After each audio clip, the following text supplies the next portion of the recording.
के साथ साथ आरक्षण के जनक छत्रपति शाहू जी महाराज, भारतीय संविधान निर्माता परम पूज्य बाबा साहब डॉक्टर अम्बेडकर,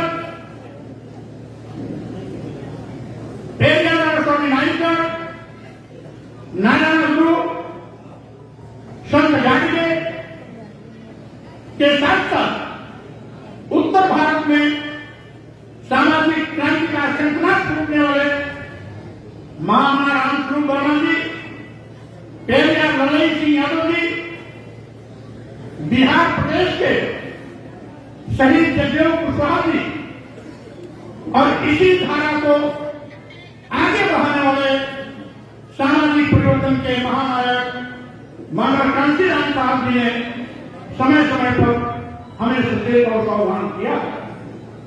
हम अपनी ओर से आप सभी लोगों की ओर से इन सभी महापुरुषों को कोट कोट नमन करते हैं, वंदन करते हैं और साथ ही साथ आज के इस पुनीत आयोजन पर आप सबको बधाइयां, शुभकामनाएं भी देते हैं। साथियों, इस देश की जो सामाजिक व्यवस्था जिसके तहत जात-पात, छुआछूत, ऊंच नीच, भेदभाव इस देश में कैंसर के रूप में देश और समाज को कमजोर करने का काम लंबे अरसे तक किया। देश के पास इसी का नतीजा था कि हमारा देश हजारों साल तक गुलामी का शिकार भी हुआ। हजारों साल तक जो भारत कभी सोने की चिड़िया कहलाता था, जिस भारत में सुख समृद्धि थी, दूध भी की नदियां बहती थी, ये कहावतें हमने सुनी है, वही भारत हजारों साल तक गुलामी की काफी झेलने के लिए मजबूर था। जिस भारत में सम्राट चंद्र मौर्य जैसे महान प्रतापी सम्राट विश्व नेता सिकंदर को परास्त करके नाश करने का काम किया, वही भारत हजारों साल तक गुलाम रहा। आखिर क्यों? इसीलिए यहां के कुछ चंद चतुर लोगों ने हमें जातियों में बांट दिया, हमें ऊंच नीच में बांट दिया, हमें छूत और अछूत में बांट दिया।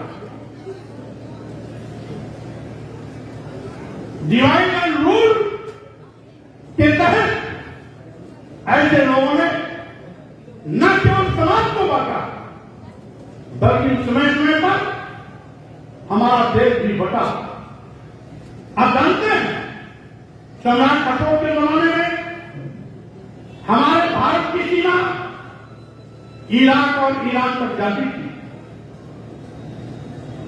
बर्मा, म्यांमार हमारे देश का हिस्सा था, नेपाल भी हमारे देश का हिस्सा था। नेपाल से लेकर म्यांमार और अफगानिस्तान भी हमारे देश का हिस्सा था। ईरान तक सीमाएं जाती थी, लेकिन क्या कारण है, दिनों दिन भारत छोटा होता गया। यही बांटने वाले लोग अपने स्वार्थ की पूर्ति में समाज को भी बांटा, देश को भी बांटा, समाज को भी कमजोर किया, राष्ट्र को भी कमजोर किया। आज फिर कुछ लोग देश को बांटने की कोशिश में लगे हुए हैं। आपको सावधान रहना। यही नहीं, वो कौन से लोग थे जो हमें लंबे अरसे तक शिक्षा से वंचित किया था। इस देश की स्त्रियों को भी पढ़ने लिखने से वंचित किया गया था। उस समय का शुभ वाक्य होता था, नारी शूद्रो न विजेता। इस देश की स्त्रियों को और शूद्रों को नहीं पढ़ना चाहिए, विद्या नहीं देनी चाहिए। ये कौन से लोग थे? क्या अगर सभी शिक्षित होते तो हमारा देश शिक्षा के क्षेत्र में दुनिया में सबसे आगे खड़ा होता। लेकिन ऐसे ही लोगों को सोचते ये देश अशिक्षित देशों की लाइन में इस्तेमाल हो। ऐसे ही समय में जब अंग्रेजी हुकूमत थी, चूंकि अंग्रेजों की नजर में सभी भारतीय एक जैसे थे। वो इंडियन चार्ट डाक कहते थे। पूरे भारत के लोगों को अंग्रेज इंडियन चार्ट डाक कहते थे। इंडियंस को काला कहते थे, काले लोग। ऐसे समय में जब यहां की तमाम विषमताओं पर सामाजिक परिवर्तन के हमारे महापुरुषों ने उनको जानकारी दी कि यहां पर स्त्रियों को पढ़ने लिखने का अधिकार नहीं है, तो 1835 में अंग्रेजी हुकूमत ने इस देश की महिलाओं को पढ़ने लिखने का अधिकार दिया। इसी प्रकार से जब हमारे महापुरुषों ने विशेष रूप से ज्योतिबा फुले जी उसमें अहम भूमिका की। उन्होंने अंग्रेजों से मिलकर जब सारी सामाजिक विषमताओं के विषय में अवगत कराया, अंग्रेजों को कन्विंस किया, तो उन्होंने इस देश के अनुसूचित जात, अनुसूचित जनजाति, पिछड़ों को भी पढ़ने लिखने का अधिकार दिया। अंग्रेजों ने महिलाओं को भी पढ़ने लिखने का अधिकार दिया। और उसी का नतीजा था कि ज्योतिबा फुले जी ने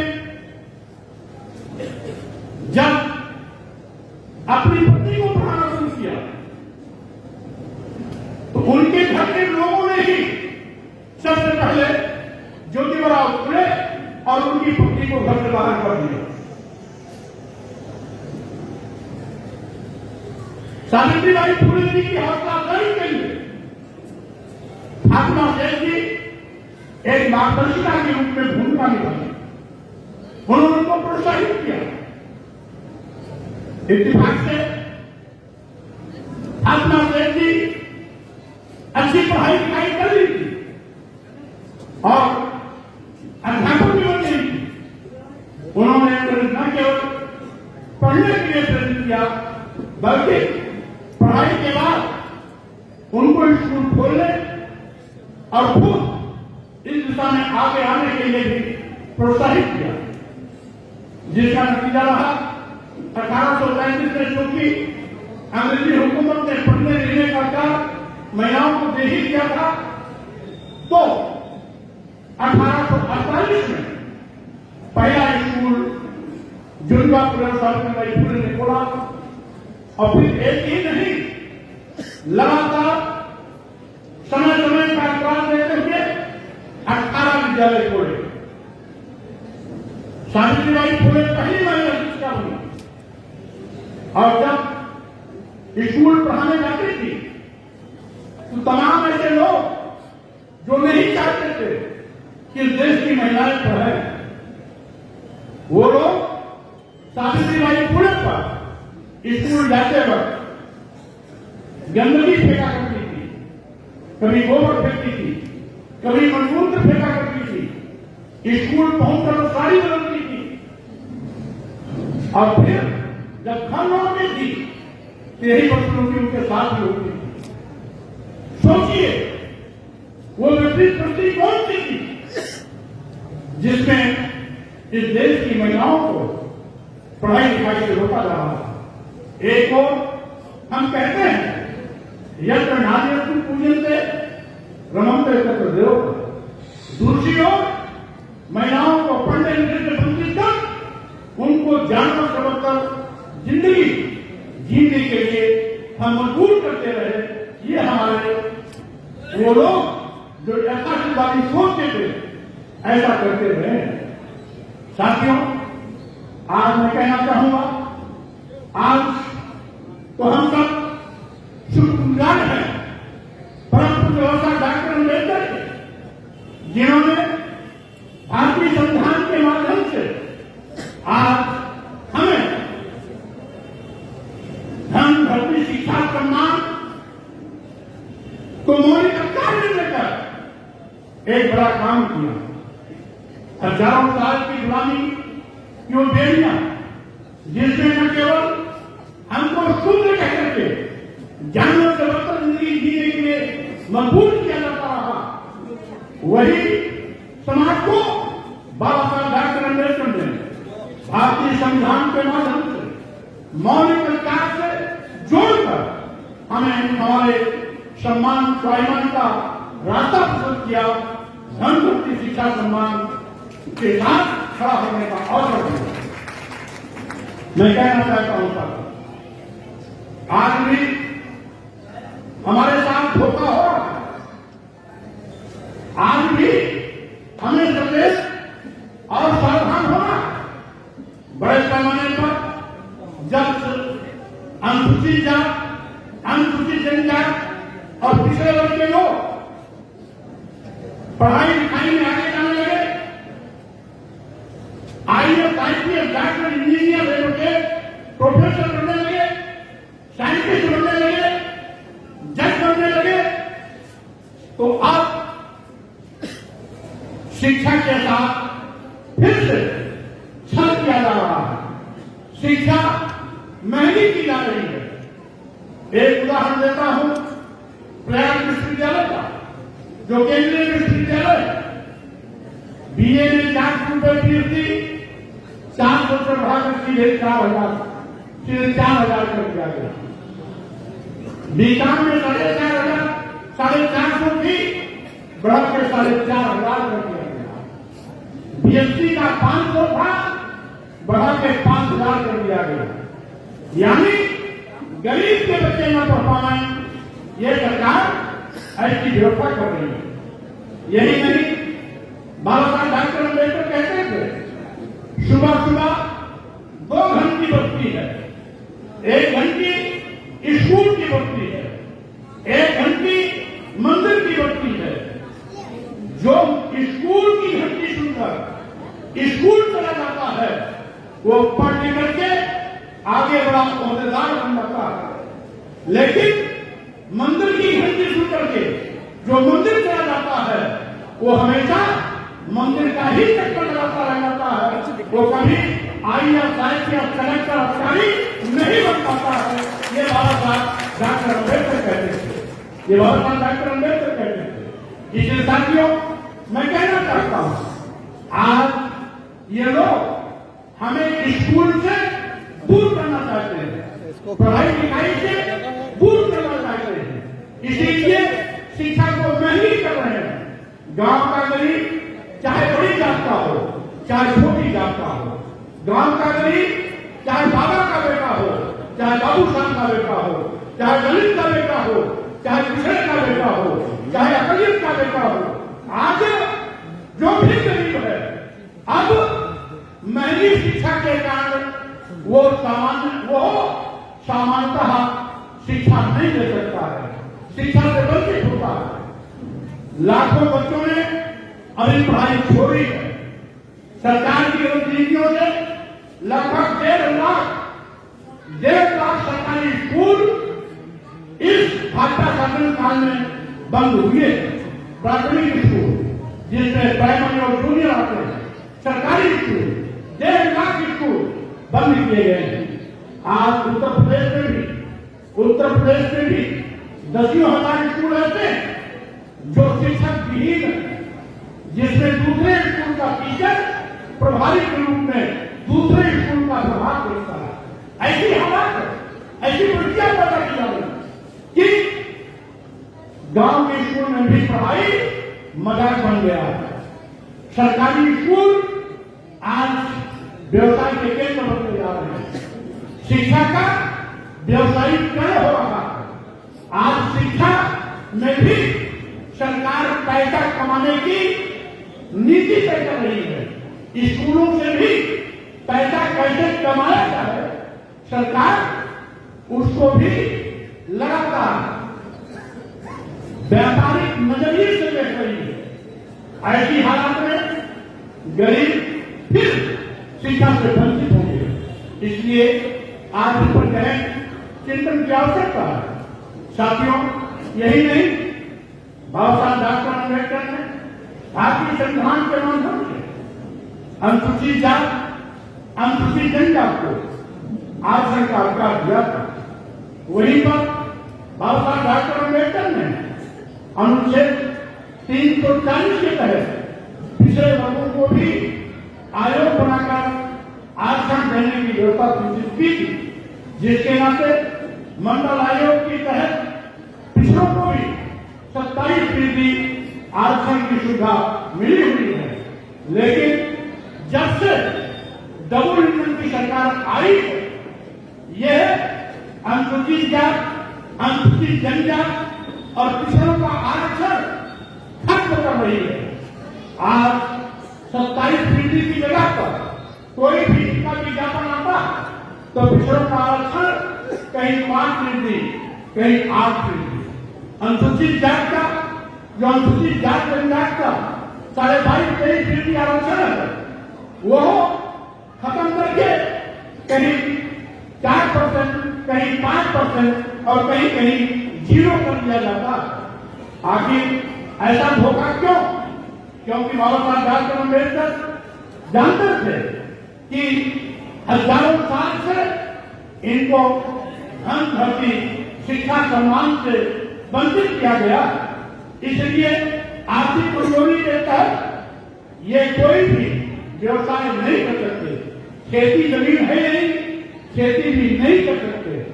और साथ ही साथ लंबे अरसे से पढ़े लिखे नहीं थे, तो स्वाभाविक रूप से ये नौकरी से वंचित है। इसलिए सरकारी नौकरी देने की, सरकारी नौकरियों को या सरकार द्वारा संचालित जो भी प्रतिष्ठान है, उसमें आरक्षण की व्यवस्था दिया था कि इस आरक्षण के माध्यम से जब इनको सरकारी नौकरियां मिलेंगी तो इनके भी बच्चे पढ़ेंगे, लिखेंगे, आगे बढ़ेंगे, पढ़ लिख करके अधिकारी बनेंगे और अच्छी जिंदगी जिएंगे। लेकिन आज ये डबल इंजन की सरकार देश के नौजवानों की नौकरियां छीन रही है। देश के नौजवानों की नौकरियां छीन रही है।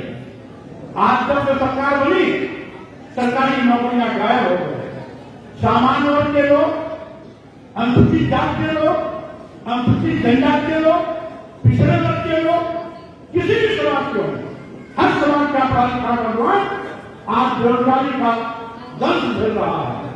आज नौकरी के लिए परेशान है, जिसके नाते मजबूरी में उसको आउटसोर्सिंग की नौकरियां करनी पड़ रही हैं।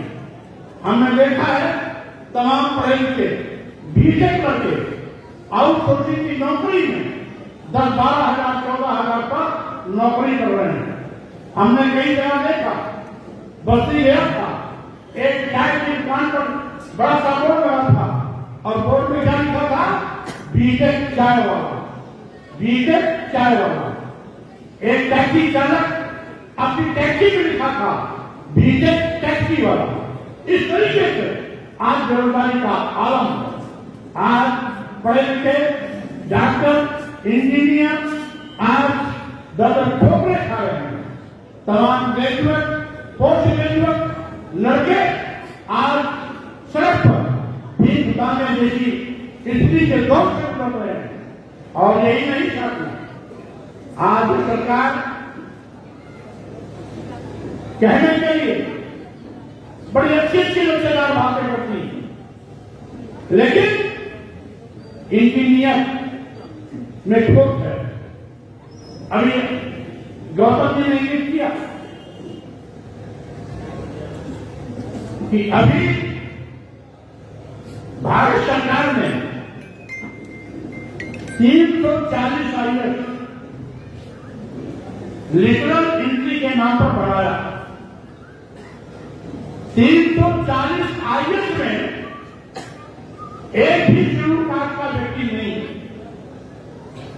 एक भी शेड्यूल ट्राइब का व्यक्ति नहीं, एक भी बैकवर्ड क्लास का व्यक्ति नहीं। आखिर क्यों? वोट लेने के लिए हम हिंदू हैं, लेकिन जब हमारी नौकरी की बात आती है तो हम अछूत हो जाते हैं। वोट के लिए दलित भी हिंदू, आदिवासी भी हिंदू, पिछड़ा भी हिंदू, जब आरक्षण की बात आती है तो हम दूध की मक्खी का दर्जा बाहर कर दिए जाते हैं। आखिर क्यों? वोट के लिए अगर हम हिंदू हैं तो सत्ता शासन में भागीदारी के लिए भी हमें हिंदू माना जाए। अगर वोट के लिए हम हिंदू हैं तो नौकरी के लिए भी हमारे नौकरी के साथ खिलवाड़ क्यों? इसलिए साथियों, मैं कहना चाहता हूं, ये लोग मीठी मीठी बात करके हमारी नौकरी पर डकैती डाल रहे हैं, सरकारी नौकरी पर डकैती डाल रहे हैं, देश के करोड़ों नौजवान को बेरोजगार बना रहे हैं। और यही नहीं साथियों, अनुसूचित जात, अनुसूचित जनजात और पिछड़ों के साथ भेदभाव कर रहे हैं। आपको सावधान रहने की आवश्यकता है। आज साथियों में यह भी कहना चाहूंगा, आज देश खतरे में है, क्योंकि ये नवनिर्मित की सरकार देश को भेजने की शुरुआत कर दी है। पहले केंद्र की सरकारें जब आती थी तो निजी क्षेत्रों का राष्ट्रीयकरण करती थी। जब निजी क्षेत्रों का राष्ट्रीयकरण होता था तो लाखों की तादाद में नौजवानों के लिए नौकरियों का रास्ता प्रस्तुत होता था। लेकिन आज क्या हो रहा है? आज उल्टी गंगा बह रही है। आज सरकारी क्षेत्र के सरकारी उपक्रम, सरकारी विभाग, सरकारी प्रतिष्ठान अपने चहते उद्योगपतियों के हाथों में औने पौने दामों में कौड़ियों के भाव बेचा जा रहा है। आप जानते हैं, देश के सभी बंदरगाह बेच दिए गए, सभी एयरपोर्ट बेच दिए गए, एयर इंडिया बेच दिया गया, सभी रेलवे स्टेशन बेच दिए गए, कई दर्जन ट्रेनें बेच दी गई, LIC जैसी बड़ी संस्था बेच दी गई। मैं पूछना चाहता हूं माननीय प्रधानमंत्री जी, इन सारी सरकारी विभागों में देश के नौजवानों ने सपना पाला था कि हम कभी सरकारी नौकरी कर पाएंगे, जिससे उनको सरकारी नौकरियां मिलने की उम्मीदें थी। आज ने उनकी उम्मीदों का गला घोट दिया, उन सरकारी विभागों को बेच दिया अदानी और अंबानी के हाथों में। आखिर ऐसा क्यों? अब अदानी और अंबानी के हाथ में चला गया तो अब सरकारी नहीं रह गया, अब अदानी की कंपनी हो गई, अंबानी की हो गई, तो नौजवानों को अब वहां भी आउटसोर्सिंग पर नौकरी करना पड़ेगा। 10,000, 15,000, 12,000। इसलिए साथियों, देश बेचा जा रहा है। ये सरकार इस इंडिया कंपनी से भी बेहतर है। इस इंडिया कंपनी को कम से कम अपने राष्ट्र ग्रेट ब्रिटेन के लिए वफादार थी। यहां लुटती थी तो खजाना अपने देश के बैंक में डालती थी। लेकिन ये लोग क्या कर रहे हैं? ये तो अदानी और अंबानी की तिजोरी भर रहे हैं। यानी इनकी नजर में देश के लोग कूड़े करकट हैं, जो कुछ है अदानी है, अंबानी। यही कारण है कि देश की सारी संपत्तियां अदानी और अंबानी पर ये सरकार इतनी मेहरबान है कि एक एक करके देती जा रही है। मैं कहना चाहता हूं साथियों, आज संविधान भी खतरे में है, क्योंकि संविधान की जो आरक्षण की व्यवस्था है वो चकनाचूर की जा रही है। आरक्षण खत्म किया जा रहा है।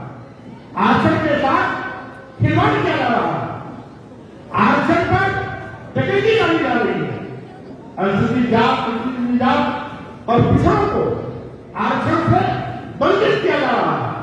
यही नहीं, आज लोकसभा में, पार्लियामेंट में क्या हुआ, 145 सांसदों को जबरन सरकार के इशारे पर बाहर कर दिया गया। सरकार बहस की मांग कर रही थी, जनता सरकार, विपक्ष के नेता सरकार से बहस की मांग कर रहे थे, लेकिन सरकार बहस में विश्वास नहीं है, इसलिए बहस न कराकर वो सांसदों को ही बाहर का रास्ता दिखा दिया। सांसद होता इसीलिए कि उसमें चुन करके आने वाले सांसद देश, प्रदेश और अपने क्षेत्र की समस्याओं को एक करके उठाएं, सरकार के ध्यान में उन समस्याओं को लाएं, सरकार उन समस्याओं का निदान करे, इसीलिए होती है।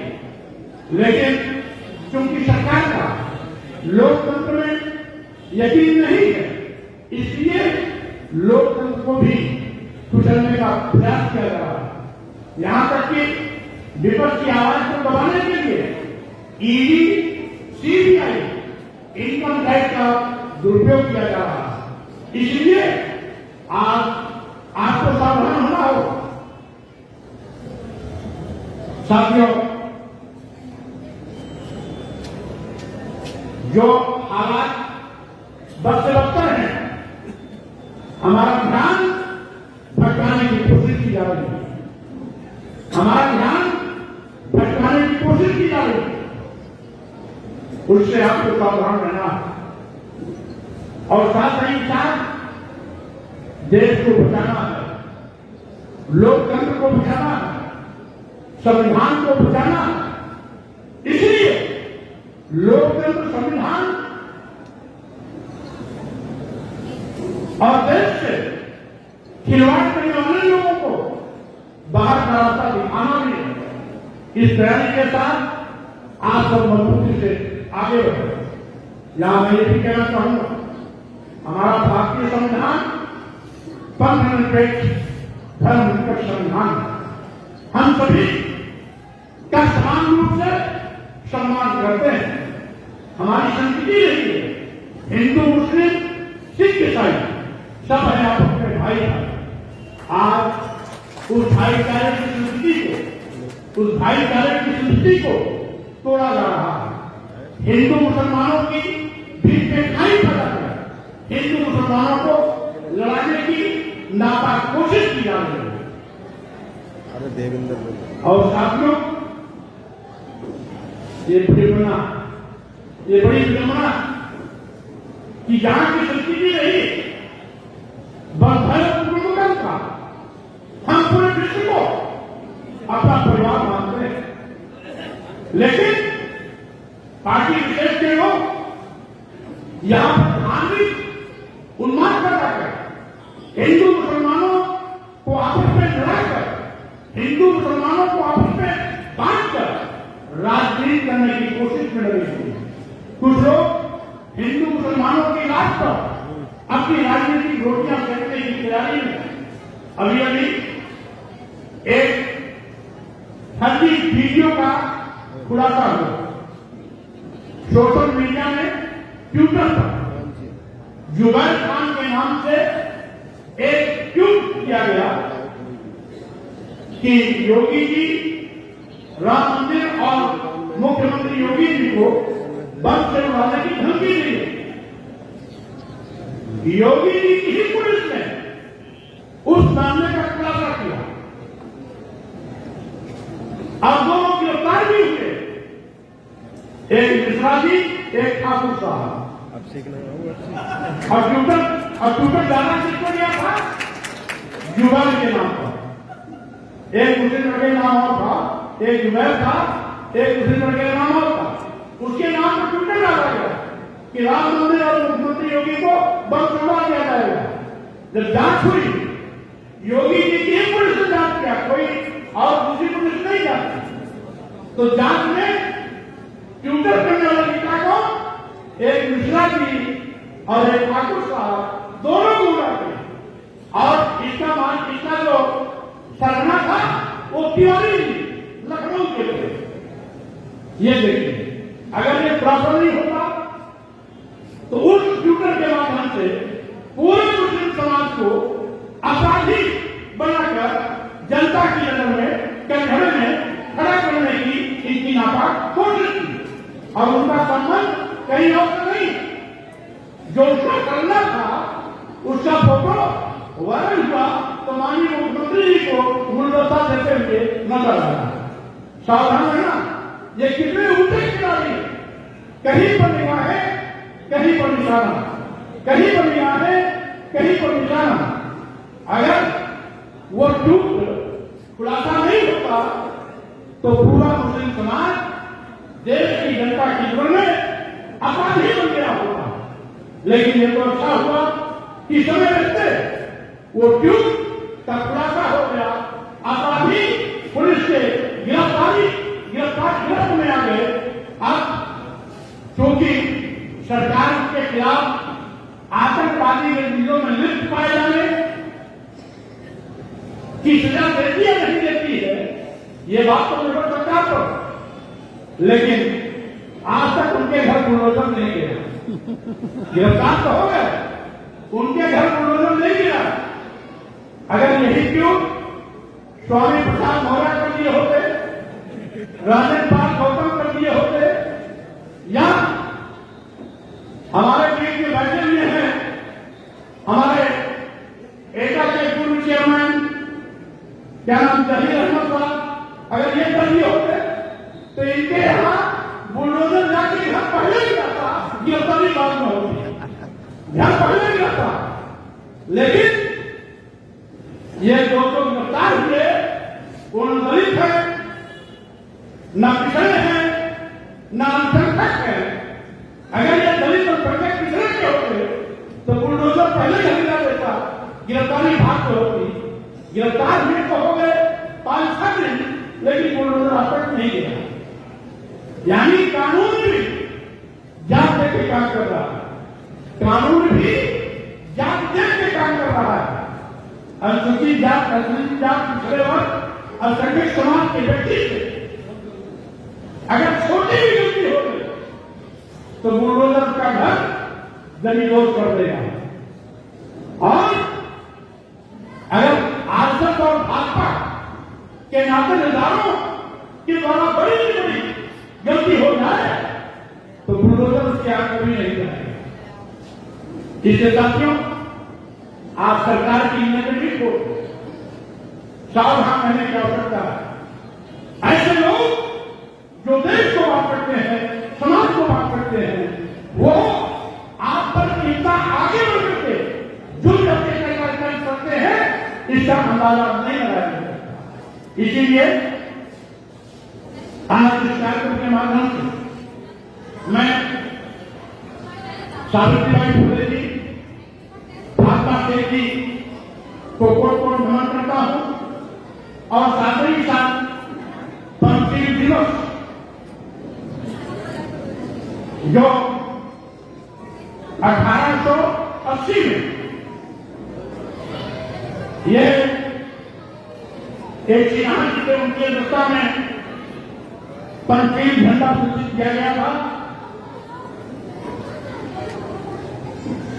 1888 में लागू हुआ था। वही पंचशील जो हम लोग लगाते हैं, इसलिए आज पंचशील दिवस भी आप मना रहे हैं। इसके लिए भी मैं आप सबको बहुत बहुत बधाइयां, बहुत बहुत शुभकामनाएं देता हूं। और इन्हीं शब्दों के साथ मैं ये भी कहना चाहता हूं कि डबल की सरकार आज हमारे शिक्षा के लिए दुश्मन बनी है, हमारी सरकारी नौकरी के लिए दुश्मन बनी है, किसानों के लिए दुश्मन बनी है। क्योंकि दूना लाभ जाने का वादा करने के बावजूद भी किसानों को आज दूना लाभ नहीं मिला था। देश को आज महंगाई के नाते देश के लोग आज महंगाई से सड़े हुए हैं। यही नहीं, आज बड़े पैमाने पर जुल्म, अत्याचार और अन्याय की घटनाएं भी बढ़ी, इसलिए